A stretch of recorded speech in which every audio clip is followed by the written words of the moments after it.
Hello everyone, welcome back to my channel. Now I'm Imtiaz and this is the 5% Club. இது ஒரு market analysis video, so let's get right into it. Sorry guys, நேற்று video upload பண்ண முடியல, ஏன்னா கொஞ்சம் busy ஆகிட்டேன், அதனால இந்த அப்லோட் பண்ண முடியல. ஸோ இன்றைக்கி பார்த்துக்கலாம். ஓகே, இப்போ பார்த்தீங்கன்னா வீடியோ அப்லோட் ஆகிட்டுருக்கு. Nice. So let's see. First நிஃப்டிலேருந்து ஸ்டார்ட் பண்ணலாம். நிஃப்டி ஒரு நல்ல ஒரு ஸ்குவீஸ் பேட்டர்னில் இருக்குது. ஓகே, இங்கிருந்து எம் பேட்டர்னாக அது மாறிடுச்சுன்னா இந்த நெக்லைன் பிரேக் பண்ணதுக்கப்புறம் தான் நான் ஷார்ட் பண்ணுவேன். ஸோ அந்த நெக்லைன் தான் இது. ஓகே, அந்த நெக்லைனோட மெயின் ஒரு லெவல் தான் இது, அதாச்சும் 22,135க்கு கீழே. ஓகே, ஸோ நான் பை எங்கே பண்ணுவேன் அப்படின்னா 22,220க்கு மேலே நான் பை பண்ணுவேன். ஓகே, பை பண்ணி இதுக்கு கீழே தான் ஸ்டாப் லாஸ் இருக்குது, ஒரு 50 பாயிண்ட் ஸ்டாப் லாஸ் கீழே வச்சுக்கலாம். ஓகே, நெக்ஸ்ட் நான் செல் எங்கே பண்ணுவேன்னா 22,135க்கு கீழே வந்துச்சுன்னா நான் செல் பண்ணுவேன். ஓகே, நெக்ஸ்ட் நம்ம பேங்க் நிஃப்டி பார்த்துக்கலாம். பேங்க் நிஃப்டி இனி நமக்கு லெவலே கொடுக்கல. இங்கே ஆல்ரெடி நம்ம டிசைட் பண்ணியிருந்தோம் இது ஒரு கன்சாலிடேஷன் ஜோன், இங்கே ரொம்ப வால்டைல் ஆக சான்ஸ் இருக்குன்னு. அதே மாதிரி தான் இங்கே வால்டைல் ஆகிட்டு இருக்கு மார்க்கெட். ஸோ இந்த வால்டைலிட்டி ஜோன்லேருந்து கொஞ்சம் ஒதுங்கியே இருங்க. அதாச்சும் ஏன் லெவல் எங்கேங்கிறது சொல்லிடுறேன். நான் வந்து 46,975க்கு மேலே ட்ரேட் ஆக ஆரம்பிச்சதுனா அதை பை பண்ணுவேன். 46,290க்கு கீழே ட்ரேட் ஆச்சுன்னா செல் பண்ணுவேன். Okay, next US oil. US oil இப்போ பார்த்தீங்கன்னா ஒரு நல்ல ஒரு கன்சாலிடேஷனில் இருக்குது. அதாச்சும் ஆல்மோஸ்ட் எவ்வளோ நாளாக தெரியுமா இதே லெவலில் இருக்குது, 15 டேஸாக இதே லெவலில் இருக்குது. இன்னையோட சேர்த்தி இந்த லெவல்ஸை பிரேக் ஆச்சுன்னா தான் நான் பையோ செல்லோ பண்ண முடியும். ஆனால் நான் பை தான் எக்ஸ்பெக்ட் பண்ணுறேன், ஏன்னா எந்த லோஸுமே பிரேக் ஆகலை. அதனால $79.47 மேலே போக ஆரம்பிச்சதுன்னா ஒரு சின்ன பை பண்ணி ஹோல்ட் பண்ணுவேன். பெருசாக எக்ஸ்பெக்ட் பண்ண மாட்டேன், சின்ன பை பண்ணி ஹோல்ட் பண்ணுவேன். டார்கெட்டே இதில் வந்து சின்னதாக இருந்தால் தான் நல்லது, ஏன்னா 1:2 டார்கெட் இருந்தால் நல்லது. $81 ரிவர்ஸ் ஆக சான்சஸ் இருக்குது. சேஃபான பை எதுன்னு பார்த்தீங்கன்னா $83.51 தான் சேஃபான பை. செல் எங்கே பண்ணலாம் அப்படின்னா $72.75 கீழே வந்துச்சுன்னா செல் பண்ணலாம். ஓகே, இங்கே இந்த பிளாக்கு இம்மீடியட்டாக கீழே செல் பண்ணால் உடனே சப்போர்ட் வாங்கி மேலே போகிறதுக்கு சான்சஸ் இருக்குது. ஸோ நான் ப்ரிஃபர் பண்ண மாட்டேன்.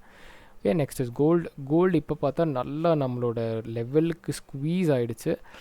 எங்கே பை பண்ணுவேங்கிறத சொல்லிடுறேன். கோல்டு ஒரு வேளை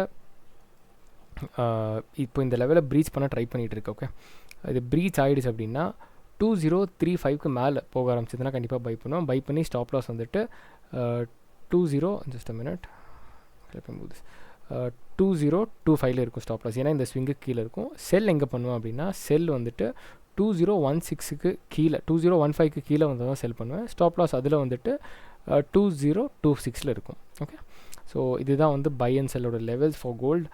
நமக்கு நெக்ஸ்ட் 6 ஸ்டாக்ஸ் கிட்ட இருக்குது ஸ்விங் ட்ரேடிங்க்கு, என்னென்னு பார்த்துக்கலாம். ஃபர்ஸ்ட் இஸ் ஆஸ்ட்ரல் நாளைக்கு நான் பை பண்ணுறதுக்கு 100% கான்ஃபிடென்ஸாக இருக்கேன்.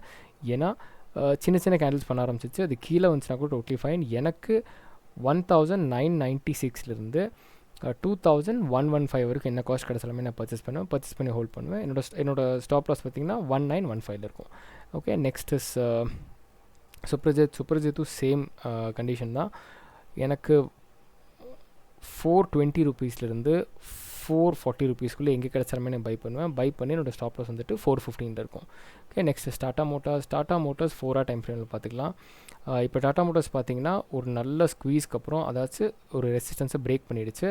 எனக்கு 965லேருந்து 948 வரைக்கும் என்ன ப்ரைஸ் கிடச்சாலுமே நான் பை பண்ணுவேன். நான் பை பண்ணி ஹோல்ட் பண்ணுவேன். ஸ்டாப் லாஸ் 930 இருக்கும்.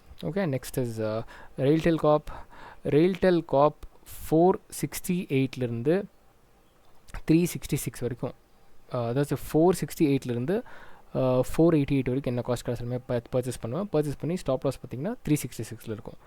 ஓகே, நெக்ஸ்ட் இஸ் எல்டியில் இது ஒரு கப் பேட்டர்ன். ஓகே, நான் இங்கே காமிக்கிறேன். இது ஒரு கப் பேட்டர்ன். இங்கே ஹேண்டில் இன்னும் ஃபார்ம் ஆகலை. ஹேண்டில் ஃபார்ம் ஆச்சுன்னா இது பிரேக் ஆகும்போது தான் பை பண்ணுவாங்க எல்லாருமே for an Appar move. Okay, but இங்கே இமீடியட் ரெசிஸ்டன்ஸ் இருக்கிறனால கொஞ்சம் பார்த்து ட்ரேட் பண்ணலாம், ஏன்னா இங்கே வந்து ஃபேக் அவுட் ஆகி ரிட்டர்ன் கீழே வரக்கு சான்சஸ் இருக்குது.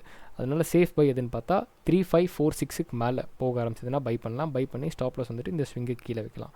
ஓகே, பேசிக்கலாக பார்த்தா இந்த ஸ்விங்குக்கு கீழே இல்லை இங்கே ஸ்விங் ஃபார்ம் ஆச்சுன்னா அந்த ஸ்விங்குக்கு கீழே வைக்கலாம். ஓகே, செல் இதில் கிடையாது, ஏன்னா பை மட்டும் தான், which is good. Next is Eicher மோட்டார்ஸும் பார்த்தீங்கன்னா ஒரு அப் ட்ரெண்டில் இருக்குது. டெய்லி டைம் ஃப்ரேமில் ஒரு நல்ல அப் ட்ரெண்ட். இதெல்லாம் வந்துட்டு இப்போ ஸ்ட்ராங்கான ரெசிஸ்டன்ஸ் லெவல்ஸ். ஓகே, இதெல்லாம் வந்து ஸ்ட்ராங்கான ரெசிஸ்டன்ஸ் லெவல்ஸ். ஸோ ஒருவேளை எனக்கு 4030க்கு மேலே ட்ரேட் ஆக ஆரம்பிச்சுன்னா கண்டிப்பாக பர்ச்சேஸ் பண்ணி 3935 என்னோடய ஸ்டாப் லாஸ் இருக்கும். Okay, so that's it for today's video guys. இந்த வீடியோவில் கண்டிப்பாக உங்களுக்கு ஏதாச்சும் இன்ஃபர்மேஷன் கிடச்சிருக்கும்னு நினைக்கிறேன். என் கான்டென்ட் பிடிச்சிருந்தா கண்டிப்பாக லைக், ஷேர் அண்ட் சப்ஸ்கிரைப் பண்ணுங்கள். ப்ளீஸ் ஷேர் பண்ணுங்கள், அப்போ தான் என்னால் க்ரோ பண்ண முடியும். Thank you so much. Take care. பாய்.